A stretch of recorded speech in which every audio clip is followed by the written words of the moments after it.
And one of the questions I wanted to ask you was about balancing perception. And you talk about it in your first book, and you talk a little bit about it in your second book. I was listening to your first book this morning, but the balancing of perception, because I'm a big believer in, and I coach my own clients on this, right? How people see us. You talk a lot about this, how people see you, right? You have to listen to some of that. And here's what I mean with that. Sometimes people see us in ways, our greatness that we don't see.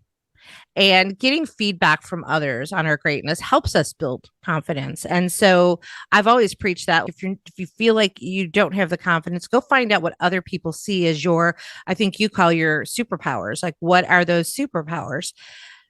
On the flip side, you've got haters who have a whole different lens and see you completely differently. And sometimes we struggle with both pairs of lens. Do you really see me that great? Do you really see me that poorly? And then at the end of the day, I just really have to own how I see myself. I would love your perspective on, like, how do we balance all of that? There's ebb and flows to everything, right? So I love the idea of putting on the rose-colored glasses that somebody else sees me through. And here's a good example of that is in 2020, a professor from Harvard reached out to me on a DM on social media and asked me if I would be interested in teach as a guest professor for his class in sales and sales leadership. And I was shocked because I couldn't get into Harvard. I didn't have the grades or the SATs to get into Harvard. And I didn't understand why they'd want to have me teach their students.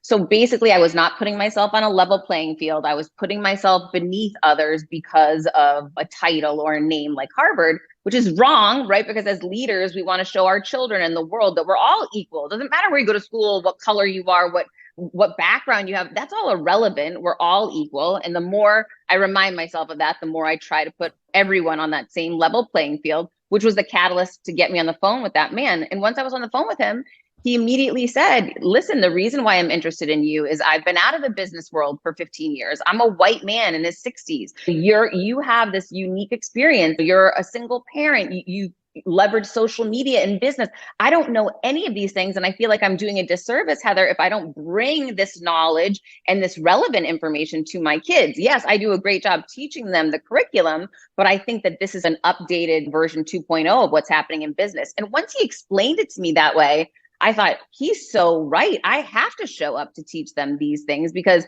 they're learning a lot from a course from a book, but they're not hearing about business today. And so once I saw myself through the rose-colored glasses he wore, I put them on myself and I was able to show up as a really confident version of me and lead those kids and have a great class. I love that. Which brings us to something else that you said was, when we put other people on a pedestal, we're putting ourselves beneath them. And that was such an aha for me. It's the way you put things, right? A lot of the ways you put things are like things that a lot of us know to some extent, but you just make it a little bit more understandable. Because when I thought of it that way, I think about the people that I look up to, or getting excited about having you here today, right? Of getting you on this show. You're busy. But when I saw that, I'm like, I'm busy too. And putting us in that position, how can we help more people get into that mindset of not looking at it that way? Like, we can admire people and we can look up to people, but then we don't want to put ourselves in a one down position.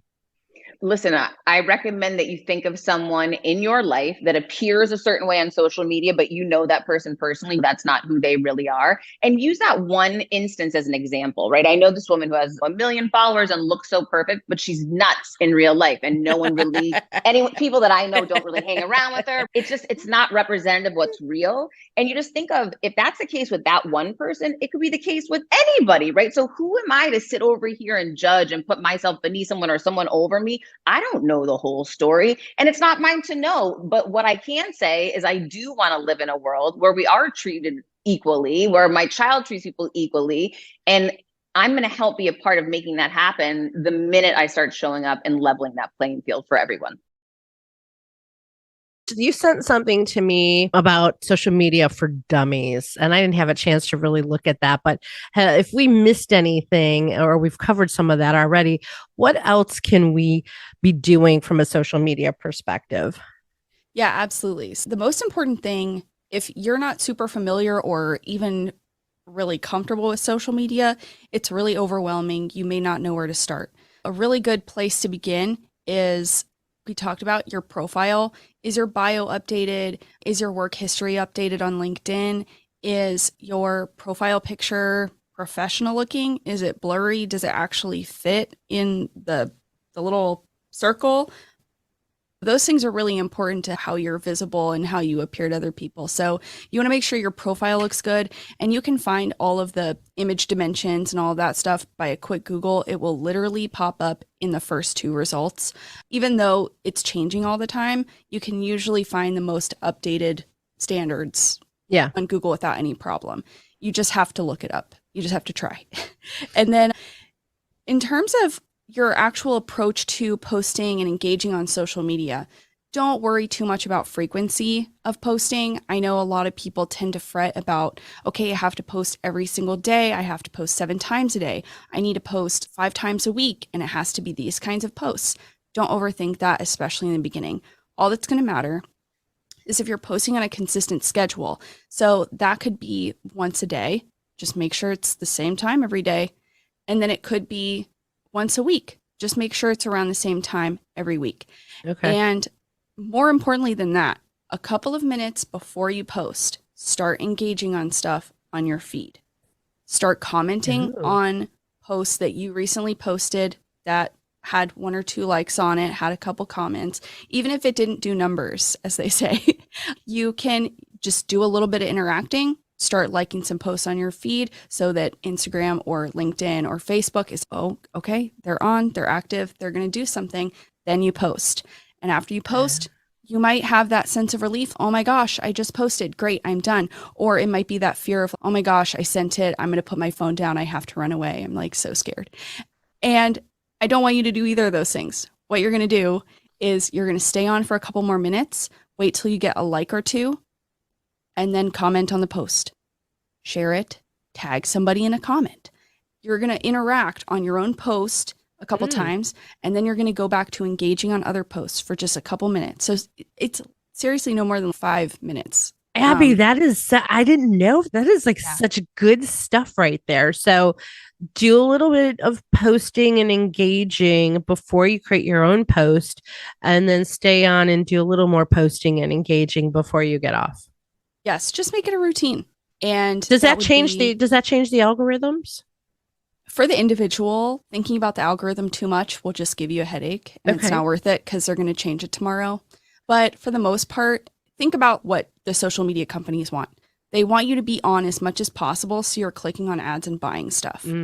That's how they get money. So think about that, and then think about how they're going to promote your post or boost your posts a little bit more if you're active and you're keeping other people online.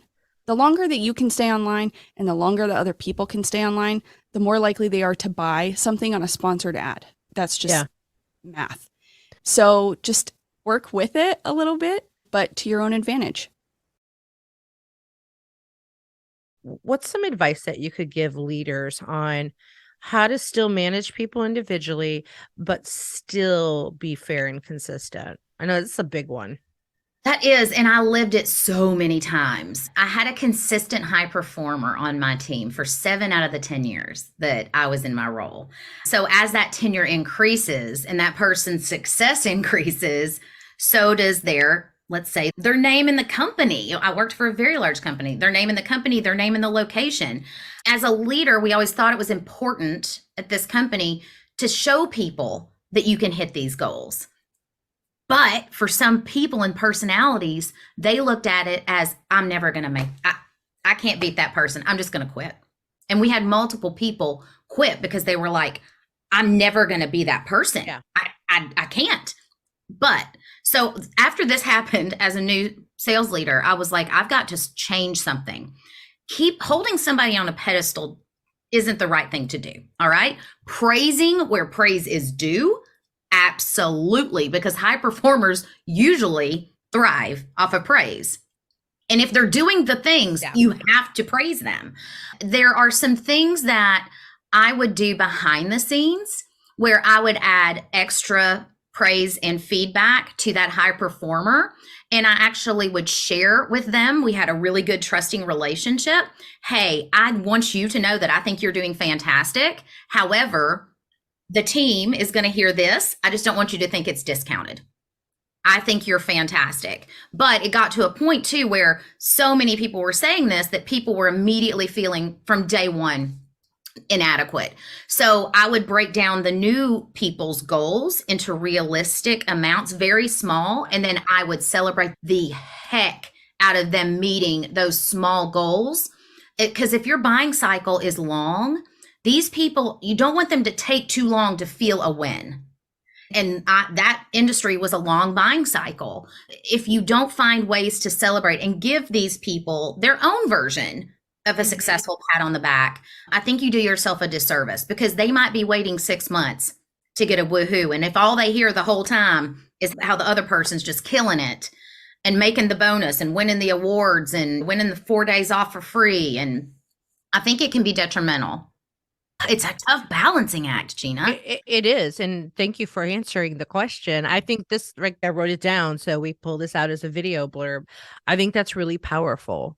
And I think it's something leaders have to pay attention to, because you're always going to have that high performer who's killing it. And that's probably a small percentage of the team, but it's going to bring down the rest of the team if all you're hearing is about Joe one more time, or Joanna one more time.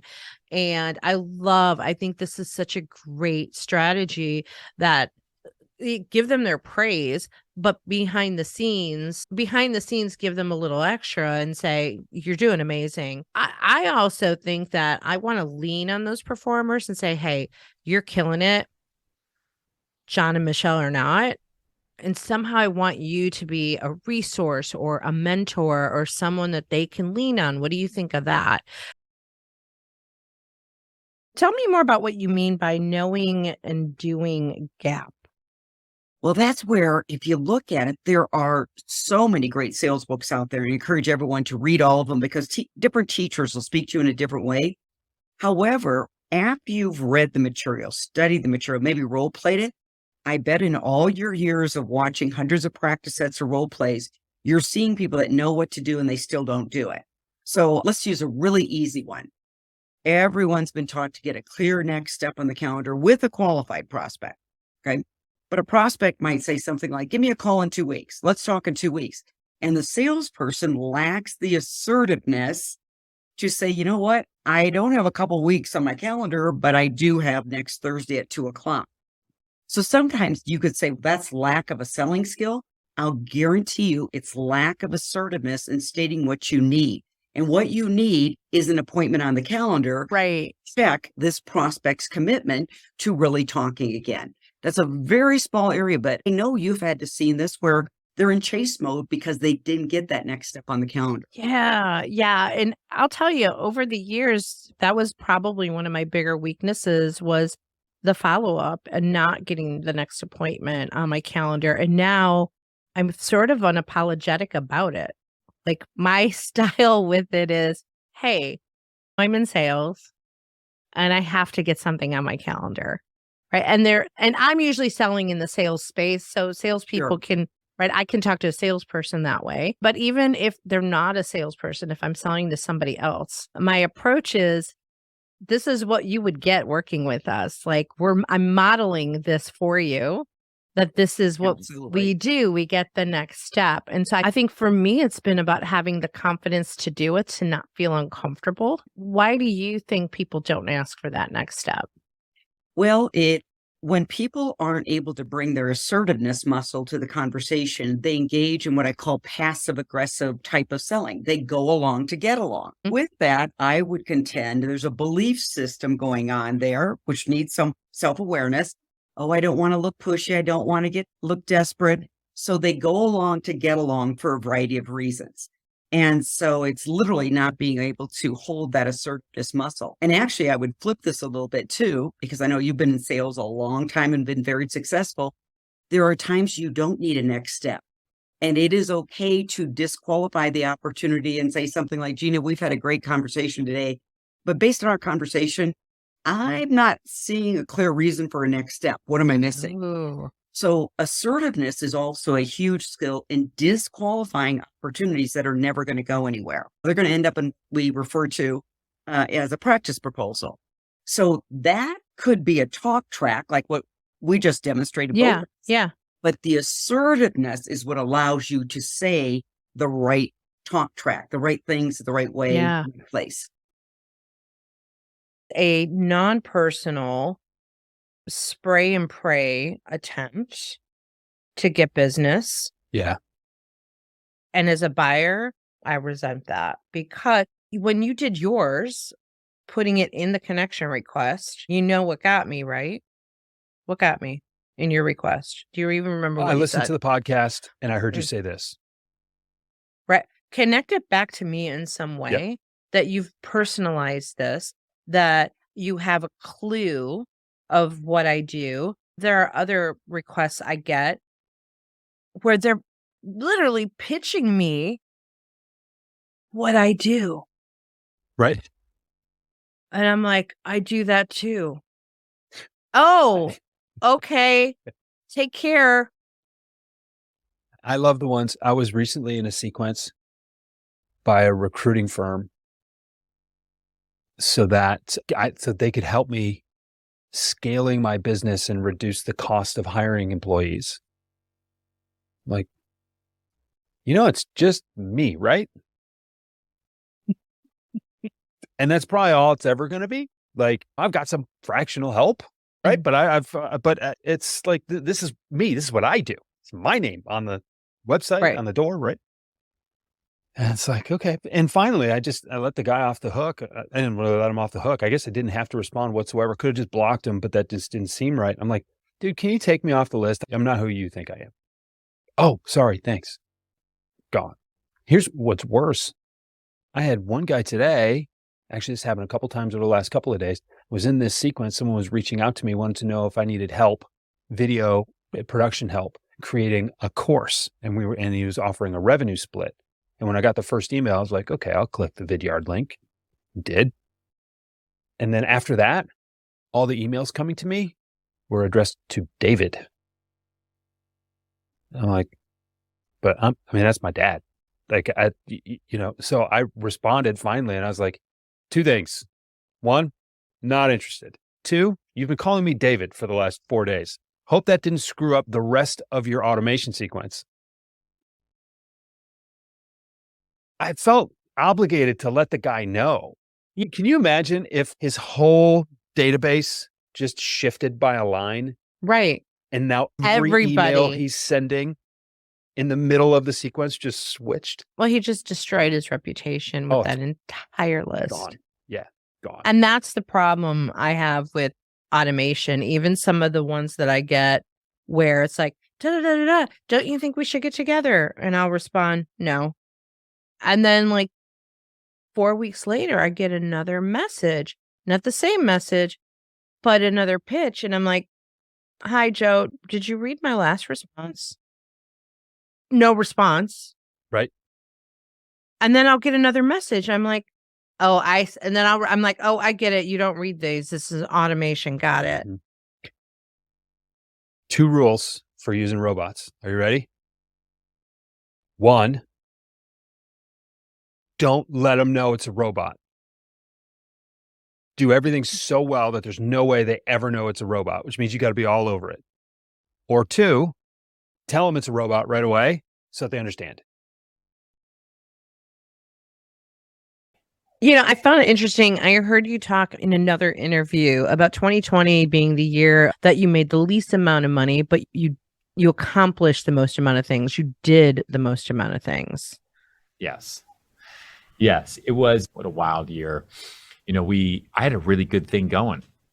I had a sales team of 65 people. I was at a brokerage that took care of everything. I had complete autonomy. I had complete freedom. Life was good. We had the TV show. I was about to drop my second book. I was thinking about what it was going to be and everything.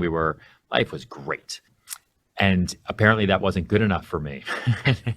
I just think for me, like, okay, so I've now been the #1 selling real estate agent in New York City history for multiple years in a row. So now what? Like, what do I do now? Like, I climbed that mountain. Where do I go from here? Do I climb it again and again and again? Okay, great. I got to take my next step. What's my next step? Right? I got to grow. I've got to build. So the next step is going to be to build my own company. That sounds terrifying. How do I do that? I have no idea. Let's figure it out and just wing it. I've never been the kind of person just to be too overly nervous or scared. I feel like if I stay busy enough, I won't fail. And if I don't overanalyze everything and I just move forward and focus on growth and building every day and generating business every single day, things are just going to work out by default. Like just because I'm going to have blinders on, like I'm going to win the race just because I'm not looking left or looking right. Yeah. And then I look left, I'm going to get way too nervous, way too anxious, way too, oh my God, oh shit, what do we do? We spent what? And also, granted, at the time, my major source of income was from selling real estate predominantly in New York City. In March of 2020, that came to a screeching halt. I wasn't even allowed to go outside, right? Every deal we had went into immediate litigation.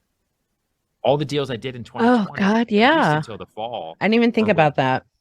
Or with buyers, or basically trying to get out of contracts because everyone said New York is dead, right? New York's dead. It's over. It's never coming back. We're all going to die.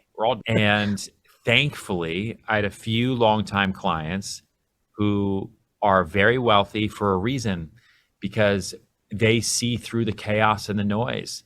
And they came to me in the summer and said, hey, I think it's probably a good time to buy real estate in New York City, right? I'm like, oh my God, no one's talked to me about that for 6 months. I think so. I think there's great deals out there. I think it's bloody. You can get things for like 50% off. I'm like, yeah, let's do that. Let's go out and just find some opportunistic purchases. And so we did some big deals at the end of 2020 that really like saved me, that were really important for us. Well, it's like the stock market, right? Like the market goes down. That's a great time to buy. Where people are bailing out, people start freaking out that their investments are going down. I just don't look at them. Just ride it out. And what else can I buy? Yeah, listen, when things are, but the problem is when things are bad, they've never been worse. And when things are good, man, they've never been better. Yeah, really good point. And that's the way everyone feels. There's a line from Tommy Lee Jones in Men in Black when he's trying to describe to, Will Smith, why haven't we told the world about aliens, right? And he says, a person is smart. People are stupid. Man, oh man, is that good. Well, there's so much to unpack here. I'm thinking about these bad habits that show up at every experience level, in every age group. I know I work with a lot of clients who, they're either frustrated with their young sales team that don't have the skills and act like they know it all, or they're frustrated with their veteran sales team that knows it all. And basically old dogs, new tricks. They don't want to learn. They don't want to change because it's harder to change those habits, or they've confused themselves into believing that I've always done this and it works. Yep. And then I'm like, but how is it working for you? Right. Right. Are you meeting? And I'm like, you must be exceeding your numbers then. And then there's silence. Exactly. Right. So when we look at starting to change those bad habits, like, number one, acknowledge it. Right. Let's unpack that one. What about the person that can't acknowledge it or won't acknowledge it? They just can't see it. They don't have the emotional intelligence to do so. Or the other side of that is their ego is too big to acknowledge that I'm attached to this and I have to look good, or I need to sound good, or I can't make any changes because what if I fail? So they're listening to the voice of their ego versus the voice of their, I would say, authentic self. Yeah. Really going inward and saying, all right, I've played this game long enough. It's not working for me. I need to get real with myself. But you have to be ready to go there. Not everybody's ready. Just because someone's in pain, I always say, doesn't mean they're ready to get out of pain. Sometimes people will stay in pain for 30 years until the day it doesn't work anymore. So I don't want to work with people where I have to convince them that your ego is at play and you don't want to learn to break these bad habits. Yeah. I want to work with the willing. That's the only people I want to work with who come to me and say, you know what? I know I have some things in the way. I just don't know where they are. And when I find them, what to do Yeah. instead, or how to replace one of my bad habits with a habit that starts to serve me. So I only work with the willing. So let's talk about the willing. The people who are saying, you know what, maybe my ego is too big. Maybe I really need to get some help. Maybe I really do need to ask someone I trust. What are you seeing in me? What are some of my blind spots that I'm not able to see on my own? And start there. So acknowledging it, of course, looking at, is it the ego or is it really your true self that's trying to come out? And then jumping headfirst into that. You know, I'm with you when it comes, especially when it comes to both coaching and training or consulting. I want to work with the willing. I have no bandwidth. I tell the story about a discovery call I had with a woman who, you know, everything possible could be going wrong in her life. And then it was, you know, I just wanted a magic bullet. And I'm like, there's no magic bullet. I'm like, the magic bullet is hard work. That's it. She's like, oh, I was really hoping you're going to tell me something different. No, I'm not. And I did not want to work with her because that was going to be exhausting for me.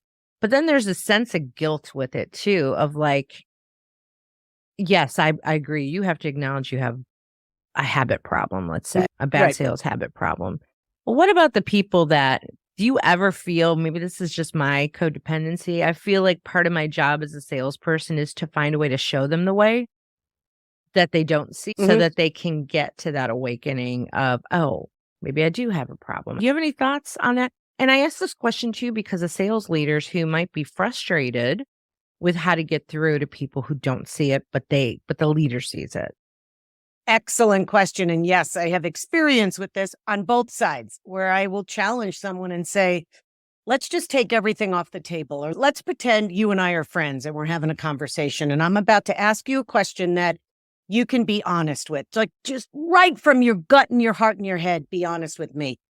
Do you really in your heart, do you see yourself changing this? Do you really want this bad enough that you're willing to do the work it takes? And just the first thing that comes to your head, tell me. And I have had people say, I don't really want to. I don't want to do the deep work. They just want to snorkel, not scuba dive. They're ready to just stay on the surface. I just want to fix a couple of things here and there. They're not ready to scuba dive. Yeah. Then on the other side, I've said that to people and they say, you know what?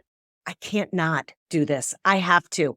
I want to go scuba diving. I want to get to the root of what this problem is and get around that. And I think you're the person to help me with that. So it's asking the question, do you really want it? If you don't, let's just say goodbye to each other. We'll still be friends on Facebook and LinkedIn, but I'm not your gal. I can't, because it's too much work to try to push against something that is pushing back at me. I want this beautiful dance of someone who may push back a little, but is open. Someone who may be a little closed off, but then we start to have a conversation and I could start seeing them start to pull away the layers. Again, working with the willing. So I never feel guilty giving people the ability to tell me the truth. Just let's be honest with each other, because I'm going to find out in the first 2 sessions if you're really telling me the truth. If you tell me you want it and then you push back on everything, then I know that you are lying. So let's just be real now before any money is exchanged, and let's go forward from there. And most people are not used to being spoken to that way. And of course, I don't speak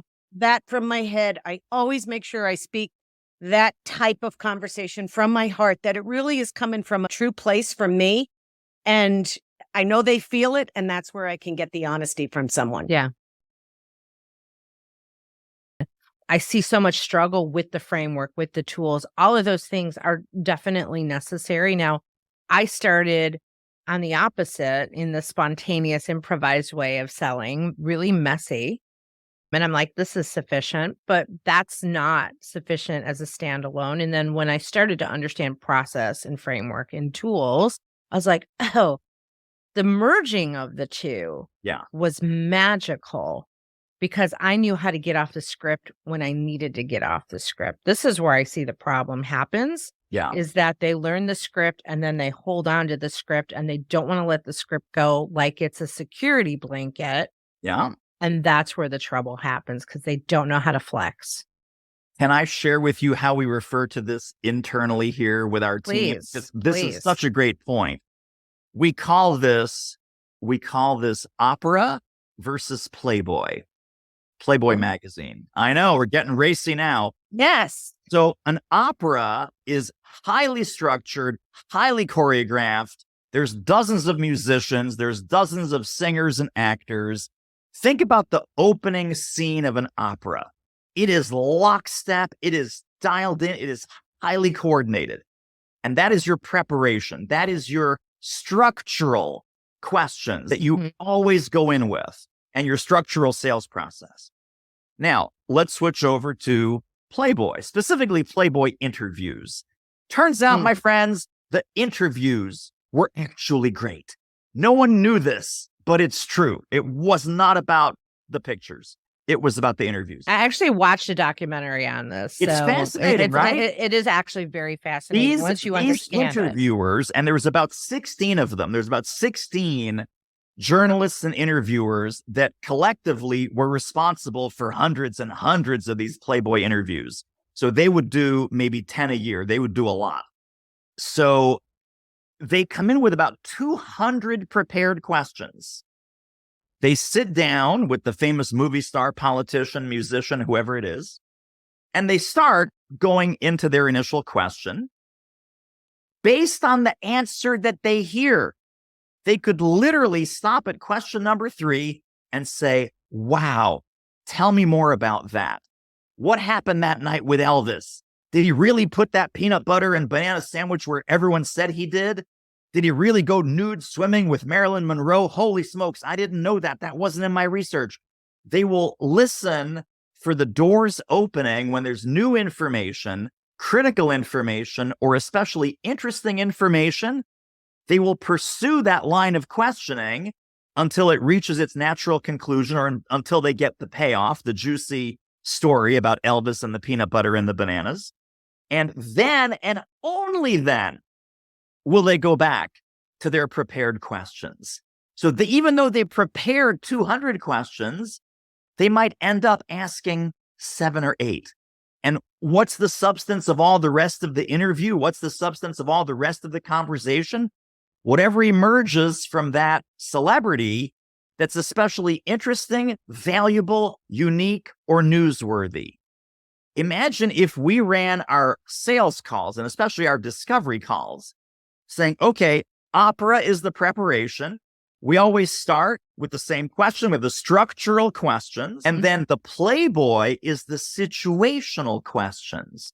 So what's going to come up based on what they asked? What's going to come up based on data they shared?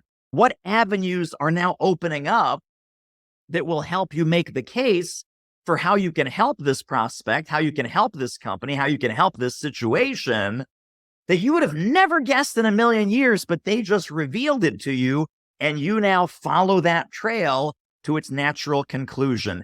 And you have the discipline then to take this back to the next structural question to move your sales process forward so you never lose control of the call.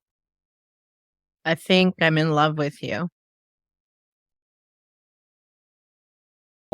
When you really think about it, and I try, and it's difficult for people to do this, but whenever you look at things in a very simple manner or do things in a simple manner, you tend to have greater outcomes or better outcomes when it's really simple in nature.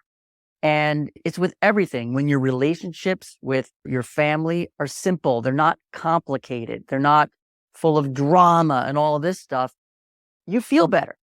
When you overcomplicate in business processes, the brain hates it.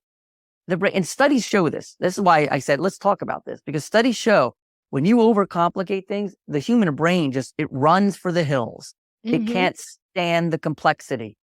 But when you make it simple, people lean in and they have a better experience. So when you think about like what we do here at Sales Gravy, right? We train people to sell. Let's not overcomplicate this, everyone. Let's not think like there's some magical way of doing this and it's going to take all these algorithms and all AI and all this stuff. Let's not overcomplicate it. It's at the end of the day, it's really simple. You're connecting with people. So just connect with those people. Pick up the phone. Here's how you do it in a very simple way. Don't overcomplicate it. Don't try to to be witty or logical or this. Just make it simple. And when you make it simple, you win more. Think about all the great sports teams that are out there and the ones that are winning championships. Like the baseball playoffs are happening as we're recording this. And I know because your husband is a big fan of the Phillies. And I'm here in Philadelphia, right? So, but when you really look at how these teams made it, they did very simple things really well. They did the basics really well. They were simple in their approach. Throwing, running, football teams, blocking, tackling, no penalties. It wasn't like this trickster play that they were doing to win the games, all the little things. So they got simple with it. I think that's what we need as a society is we need to really get back to, let's just be simple in our approaches with people. Let's not try to think about a situation and overanalyze it and try to overcomplicate it and use big, super duper big words and people and all that. Just be simple in our approach because people like that. I like it. Why do you think some people overcomplicate it? What's your thoughts on that? Because they want to feel important. Yes. And they think that, think about it. Why do people use big words? Because they want to feel important. They want people to think that they feel important. But every single time they use big words, the opposite effect happens. The person on the other end goes, I know what you're doing. You're trying to sound more important than what you are. But when you use a simple word and you use simplicity in your approach, the person on the other end takes it better. They walk away going, wow, that was a really great conversation. That was a really great interaction I had with them. That was a lot of fun because it was simple in our approach. Yeah. We talk a lot about flexing our styles at Sales Gravy, right? Flexing the styles to the people that we're talking to. So what are your thoughts on that when it comes to, right? I may use big words with people that I feel like want to hear big words, even though it might not be my style, but I know it's their style. What do you think about that? It's interesting. So there is a time and a place for this. It's why those words exist, right? You need to use them here and there. If it's to your point, if the person on the other end is somebody that uses those and they thrive on that and they desire that, if you're in sales, your mission is to get the sale. So what do?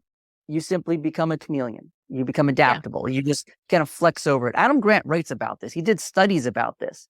And he did studies about the power of adaptability. And he actually looked at personalities of salespeople. This is really interesting. And I'm writing the book down. Yeah, the introverts, and he actually equated it to how much they made per hour, Gene. This is really cool. So the introverts in sales made about $120 an hour. This is across multiple industries and across all of that disciplines and what have you. And then the extroverts in sales, those people dressing for success, running out there, boiler room sort of mentality, things like that, they made $100 an hour. It's not even a Starbucks latte difference when you look at that, right? And then Adam uncovered in this study a third category that is flexible and adaptable, category called an ambivert. Yes. And that person is chameleon-like. That person, to what you just said, they go into situations and when they meet people, they automatically flex their personality to that person's personality. They're chameleon-like. So in your case here, if the person is using big words and everything, they may not be using big words, but they get, again, it's very simple. Think about this. All they do is they don't try to force their personality on that person. That's a very complicated process and you never win that process. What they do is they simply say, oh, you're that way. I'm going to be that way. Mm-hmm. And then they flex. Yeah. That person made over $208 an hour. Significantly more, right? And all it was, and think about it, it's just simple. It's I recognize you, I flex to you. In a sales situation. Yeah. I'm not saying you disregard who you are as a human, your core tendencies, but if you're in sales, your mission in sales is go get the sale, right? A way of doing that is being really simple in your approach and just flexing to people. If you just flex to everybody you meet, you'll win way more often than you'll lose. There's this sort of conventional wisdom that you got to love what you sell. Not necessarily you got to love what you sell. I think you got to believe in what you're selling, the value of what you're selling. And it's incredibly important that when you're talking to someone about why this bag costs $3,000 and the reasons and the value that how it's hand stitched, how it's handmade by people that have been artisans for generations, and the design and the coloring and the type of dye they use on it. When you're talking about all those things, you need to believe in it yourself. I think that you got to love it. I think it's a slightly different statement. You have to believe in what you're saying. So my advice is find the product that you believe in. Find the brand and the product and what that will represent you as well, because then that work's going to be a lot easier. Can you do it? If you don't, you probably can. You're not going to be very convincing. You're not going to be very excited. And that's going to reflect on that welcome, on that credibility, because you're establishing, that's the other piece. As a salesperson, you're establishing credibility. You're establishing what you're talking about. The other thing I would say, it's a big piece of advice for me, and I know this is that sometimes the L&D folks get their eyes this big when I say this, but it's not about product knowledge. Don't lose yourself trying to learn every detail, every technical thing. Most customers do not care. I have work again from jewelry to sales for homes and cars and things like that. And people tend to think that the technical knowledge is what matters. Oh, they're going to want to know the clarity of the diamond. 90% of the time, dare I say 99% of the time, I just care how it looks in my hand, or I just care how it looks in my ears. If I feel awesome in it, same thing as a car. Yes, you can tell me about the miles per gallon. You can tell me about the warranties. You can tell me about these wonderful things. But once I sit on that, if I feel cool, that's what matters. So understanding that you have to have enough product knowledge, but not inundate and also not get paralyzed by it, because this is another thing I hear quite a bit. I don't know enough about this to sell it. I would challenge anyone that says, again, if you like it, if you're into people, if you're into the type of product you're selling, I would challenge you that your first day at the job, you could do a fantastic work with the first customer that walks in. I love that, because it comes down to making them feel good. Understanding enough where you're not getting paralyzed by, and I run into this a lot with salespeople that I train and coach, that they're like, oh, I'm just really struggling with product knowledge and that's slowing me down. And I'm like, I work in so many industry verticals. I'm like, I don't know half of, right? Like, I openly say that I don't know all the details of every industry. It doesn't take away from the fact that I know how to sell. And what people are buying from me is understanding how to sell. And so at the end of the day, I'm going to make them feel good and competent in helping them get there. But I don't have to know every single piece of their industry in order to have the same impact on them. And one of the things you said now, it made me think about something else I speak about a lot, which is crucial for that experience, crucial for establishing value. Your value as the salesperson is being in the driver's seat. Listening first, which is really important, which is why I always emphasize a lot what questions are you asking? Are they moving you further into that conversation? Or are you just asking questions that are not really doing much? Are you asking somebody where they're from? What are you going to do with that information? Is it important to that conversation? Is it important? Oh, I'm just making conversation. Well, let's make conversation for you to have enough information to give them some value, to add your value to this. How can you be on the driver's seat? How can it be the majority of experiences out there? If it's a decent experience, I won't call it good, but if it's a decent customer experience when you go somewhere, it looks like something like this, that you walk in, they say hello, they welcome you, they ask you my least favorite question, which is, can I help you with anything? They'll get me started. We have a whole episode about, can I help you with anything? But they ask you, can I help you with anything? Maybe you say yes, maybe you say no. And then if you say yes, you say, well, I was looking for this jacket and black and this size and this and that. And then they go and they search for it and they get it for you. You try it on, you purchase it, and you walk out. What's wrong with this picture? It's okay, it's fine, but this is not an experience, and they were in the driver's seat. In my mind, this looks like something that's a little bit, and again, small tweaks to this, right? Where I'm coming in, I'm watching which direction you go in, I ask you a better question, and there are many better questions, and can I help you with anything? I will maybe I'll pay you a compliment. Maybe I'll make a comment in the area that you're looking at. Cause there are two things that before I say hello to you, I can see what you wear and I can see where you're at and what you're looking at. So that gives me enough information for me to have a better sentence than, can I help you with anything?